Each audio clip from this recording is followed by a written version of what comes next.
Здравствуйте, меня зовут Сейткасымова Алия. Я учусь во 2 классе в школе гимназии номер 50 имени Нышанова. Сегодня я хочу рассказать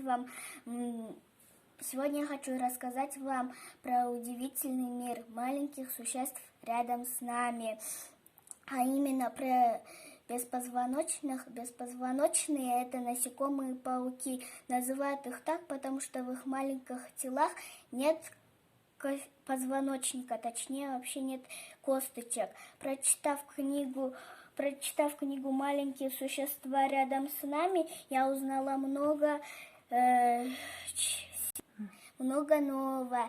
Впервые узнала о бабочке-сове, орхидейном богомоле, бабочке-крокодиле, о муравье-панде.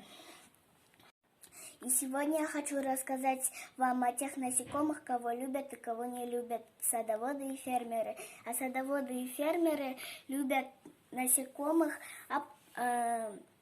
опылителей. Пчелы, шмели и осы лучше всех опыляют цветы. Без опыления растения в цветках не могут образоваться семена и плоды. Домашние дикие пчелы собирают нектар и мед. Они живут большими семьями, где каждая пчела выполняет свою работу. Шмели и осы также питаются нектаром и пыльцой, но осы не производят мед. Они любят садоводы и фермеры улитку, слизня и клеща и саранчу. Улитка имеет раковину и так же, как слизь, может поедать урожай в огороде. Клещ повреждает растения, переносят опасные болезни. Саранча похожа на кузнечика,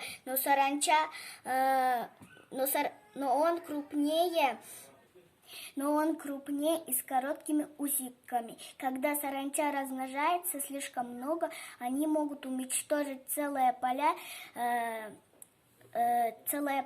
пастбища и сады. А сейчас я хочу рассказать вам про мою любимую божью коровку.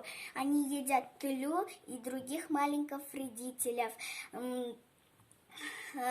Также они полезны для садоводов и фермеров.